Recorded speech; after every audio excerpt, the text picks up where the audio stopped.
பாபா ஓர் கருணாலயம், பாதம்தான் கமலாலயம். பாபா ஓர் கருணாலயம், பாதம்தான் கமலாலயம். சாயப்பா உறவுகள் அனைவருக்கும் வணக்கம். சாயப்பா மேல் நம்பிக்கை வைத்து அவரை நினைத்துக் கொண்டிருக்கும் உங்கள் அனைவரின் வேண்டுதலையும் சாயப்பா நிறைவேற்றுவார். நல்லதையே நினைப்போம், நல்லதே நடக்கும். என்றும் சாயப்பாவின் அருள் உங்களுக்கு இருக்கும். நம் மனதிற்கு இதமான சாயப்பாவின் இன்றைய அருள்மொழியை கேட்போமா? அன்பு குழந்தையே, வா, என் அருகில் வா, என் மடியில் உட்கார். உனக்கு என்ன வேண்டும் என்பதை நீ சொல்லித்தான் நான் தெரிந்து கொள்ள வேண்டுமா குழந்தாய்? உனக்கு ஆசிர்வதிக்கப்பட்டதை தராமல் எங்கு போக போகிறேன்? மனதை அமைதியாக வைத்துக்கொள். எந்த விதமான சூறாவளியையும் அதற்குள் அனுமதிக்காதே. இந்த நிலை வெகு விரைவில் மாறி உனக்கு வெற்றி கிட்டும். நான் கூறியது எதுவும் இதுவரை உன் வாழ்வில் நடக்காமல் இருந்துள்ளதா? அப்படி என்றால் இப்போது மட்டும் ஏன் இந்த கலக்கம்? சந்தோஷமாக இரு. என் அருள் எப்போதும் உனக்கு பரிபூர்ணமாக உண்டு. உங்களுக்கு எதிராக எத்தனை பேர் செயல்படுகிறார்கள் என்பதை பற்றி பொருட்படுத்த வேண்டாம். மனதை குழப்பும் பிரச்சனை விரைவில் சரியாகிவிடும் என்று மனதில் சொல்லிவிட்டு வேலையை பாருங்கள். விரைவில் அதிசயம் நடக்கும். ஏற்பட போகும் அதிசயங்களுக்கு நன்றி என்று ஆழமாக சொல்லிக்கொண்டே இருந்தால் போதும். அது எப்படி சரியாகும்? சரியாகும் வழிகளை பற்றியெல்லாம் நீங்கள் ஆராய வேண்டாம். நமக்கு ஒரு சில வழிகள் தான் தெரியும். ஆனால் பிரபஞ்சத்திற்கு 1000 வழிகள் தெரியும். அது எப்படியும் சரி செய்துவிடும். உங்கள் வார்த்தைகள் மற்றும் எண்ணங்கள் பிரபஞ்சத்திற்கு கட்டளைகளாக அனுப்பப்பட்டு விரைவில் சரி செய்துவிடும்.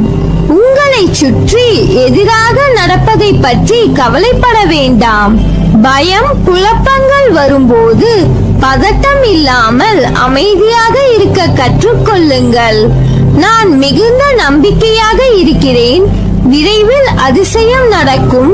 ஏற்பட போகும் எல்லா அதிசயங்களுக்கும் நன்றி. இந்த பிரபஞ்சத்திற்கு நன்றி என்று ஆழமாக மனதில் சொல்லிக்கொண்டே இருங்கள். உங்கள் வார்த்தைகள், நம்பிக்கையான உணர்வுகள், சந்தோஷமான எண்ணங்கள் போதும். எல்லாவற்றையும் சரி செய்துவிடும். உங்களின் நேர்மறையான சக்தி இந்த பிரபஞ்சத்தை காட்டிலும் சக்தி வாய்ந்தது என்பதை மட்டும் உணருங்கள். என்னை தஞ்சமடைந்து விட்டாய் அல்லவா? இனி எதற்கும் பயப்படாதே. உன் பயணம் என் பாதையை நோக்கி இருக்கட்டும். உனது மனம், புத்தி, அகங்காரம் என்னும் 3ஐயும் என்னிடம் சமர்ப்பித்து விடு. இவ்வுலக வாழ்க்கையில் உன் கையில் எதுவும் இல்லை. எல்லாவற்றையும் நானே இயக்குகிறேன். நம்பிக்கை என்னும் அச்சாணியாக என்னை மனதில் நிறுத்து. பொறுமையாக வாழ்ந்து வா. உன்னை சேர்க்க வேண்டிய இடத்தில் நான் சேர்க்கிறேன். என் நாமத்தை எப்போதும் உச்சரித்துக் கொண்டிரு. என்னை உன் மனதில் நிறுத்தி உன் கர்மாவை செய்து வா. அது போதும் உனக்கு. உன்னை நான் கைவிட மாட்டேன். என்னை நம்பு. இனி வரும் காலம் வளம் பெறும். உன் வாழ்க்கையில் வசந்தம் வீசும். உன் கோரிக்கைகளை நான் என்றும் நிராகரித்தது கிடையாது. நிச்சயம் அது நிறைவேறும். உன் கனவுகள் அனைத்தும் மெய்ப்படும். முதலில் உன் மனதில் தோன்றும் தேவையற்ற சஞ்சலத்தை அழித்துவிடு. உன் வார்த்தைகளுக்கு யாரும் மதிப்பளிக்கவில்லையே என்றுதானே நீ அதிகமாக வருந்துகிறாய்? வருந்தாதே. உன் நல்வார்த்தைகளுக்கு செவி சாய்க்காமல் வழி நடப்பவர்களுக்குத்தான் இழப்பு, உனக்கில்லை. உன்னை சுற்றியுள்ளவர்களில் யார் நல்லவர் யார் கெட்டவர் என்று சந்தேக கண் கொண்டு பார்க்காதே. நீ உன் கடமையை செய். ஒருவேளை அவர்கள் உனக்கு தீங்கிழைத்தால் அதற்கான தண்டனையை நிச்சயம் அவர்கள் அனுபவிப்பார்கள். கவலைகளை எல்லாம் தூக்கி எறி. வாழ்க்கையை நம்பிக்கையோடு எதிர்த்து நில்.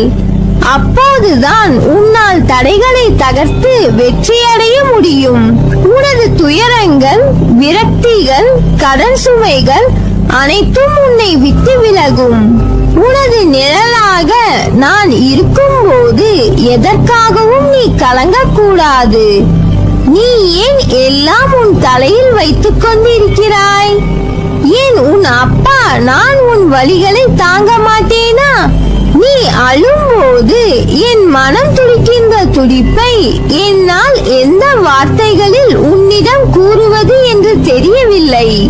உன் மனவலி, உன் உடம்பில் ஏற்படும் வலி என அனைத்தும் நீ என் பெயர் சொல்லி என்னால் அதை தாங்க முடியாது, எனக்கு அதற்கான பலத்தை தாருங்கள் அப்பா என கேட்கிறாய். உன் வலியை நான் தாங்க மாட்டேனா? உன் கண்ணீரை காணும் போது அதுதான் எனக்கு வலி ஏற்படுத்துகிறது. உங்கள் பெயர் சொல்லி என்னால் எப்படிப்பட்ட கஷ்டம் தரும் சூழ்நிலையையும் தாண்ட முடியும் என்று கூறும்போது நான் உனக்கு எப்படி உதவி செய்யாமல் இருப்பேன்? வலி தாங்காமல் சில நேரம் நீ கதறும் போது என் மேல் கோபம் கொண்டாலும் அது உன் மனதில் இருந்து வருவதல்ல. அதன் பிறகு என்னை மன்னித்து விடுங்கள் என்று கேட்டு நீ என் முன் நிற்கும் போது என் மனம் உன்னை எண்ணி கலங்குகிறது. என் பிள்ளை, இப்படி விதியால் படும் அவஸ்தைகள் என் முன் இப்படி நிற்க வைக்கிறதே என்று நீ துவண்டு போக மாட்டாய். என்ன கஷ்டம் வந்தாலும் நிமிர்ந்து பரந்த வானமாய் மேலோங்கி நிற்பாய். வாழ்க்கையில் ஏன் எதற்கு எடுத்தாலும் காரணங்களை அடுக்குகிறாய்? ஒரு நிகழ்வு நடந்தால் அதற்கான அர்த்தங்களை யோசி. அதற்கு பதிலாக காரணங்களை தேடி அலையாதே. காரணங்களை தேடுவதனால் அதில் உனக்கு என்ன பயன்? அது உன் மனதை திருப்திப்படுத்தாது. என்றைக்குமே காரணங்களை தேடி அலைந்தவர்கள் ஜெயித்தது என்று இல்லை. காரணங்களால் நிம்மதி குலைந்து போகும். அது எப்படி நிகழ்வுக்கான காரணங்களை அறிவது எப்படி நிம்மதியை பாதிக்கும் என்றுதானே கேட்கிறாய்? காரணங்கள் மூலம் இது ஏன், எதற்கு, எப்படி, எதனால், எவ்வாறு என அனைத்திற்கும் பதில் கிடைக்க வேண்டும் என்று தோன்றும். அப்படி இருந்தால் முடிந்த நிகழ்வின் பக்கங்களாய் காரணத்தை பற்றி மட்டும் யோசித்து அதையே நினைத்து கொண்டு அதே பக்கத்தில் முடிக்கப்படாத எழுத்துக்களாய் தான் உன்னால் வாழ்க்கையில் இருக்க முடியும்.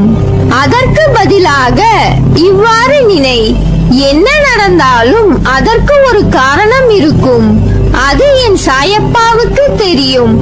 எனக்கு எது நல்லதோ அதை தான் சாயப்பா என்னிடம் சேர வைப்பார் என்று உன் சிந்தனையை நீ ஒருமுகப்படுத்தினால் நிச்சயம் நீ வாழ்வில் வெற்றி காண்பாய். உன் மனதில் உன் நிம்மதி கொலைய காரணம் எப்போதும் ஏதாவது எண்ணங்களை நீ உன் மனதிலும் புத்தியிலும் அசை போட்டுக் கொண்டே இருக்கிறாய். அவை மெல்ல மெல்ல உன்னை ஆக்கிரமித்து உன் நிம்மதியை வாங்குகிறது. உன் குணநலன்களை ஒரு விஷயம் பாதிக்கிறது என்றால் அது உன்னை ஆளப்போகிறது என்ற அர்த்தம். அதை வெட்டி சாய்த்து விடு. நல்லதை நாம் தண்ணீர் ஊற்றி வளர்க்கலாம், ஆனால் கெட்டது என தெரிந்ததை முதலில் கிள்ளி எறிந்து அடியோடு எடுத்துவிட வேண்டும். உன்னையும் என்னையும் யாராலும் பிரிக்க முடியாது. உன் அன்பின் மீது, பக்தியின் மீது எந்த குறைபாடும் இல்லை. அது தூய்மையானது. குதர்க்கமான எண்ணங்கள் தான் உன்னை பதற வைத்து கலங்க வைக்கிறது. அதை நிச்சயம் உன்னிடத்தில் இருந்து வெளியேற்றுவேன்.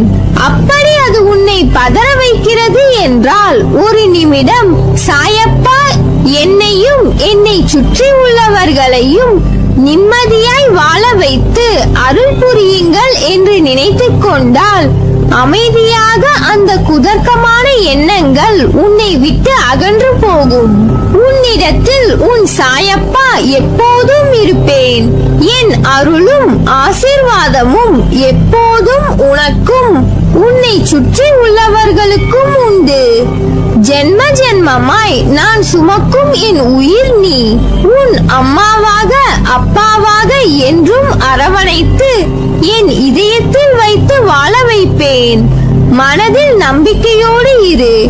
நீ மகிழ்ச்சியாக இருப்பதை பார்ப்பதற்கே உன் அம்மா அப்பாவாகிய இந்த சாய்பாபா என்றும் விரும்புகிறேன். எப்பொழுதும் உன்னை கைவிட மாட்டேன். என் ஆசீர்வாதங்கள் என்றும் உனக்கு துணை நிற்கும். நல்லதே நடக்கும்.